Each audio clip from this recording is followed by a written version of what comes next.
qofku markuu cuqdad qabo waa handika qof dhammaystiran ma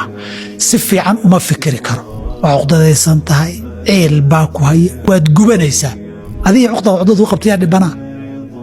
dhibkaada isku hayo bogta had sadarteed inaad dhinac ka eegto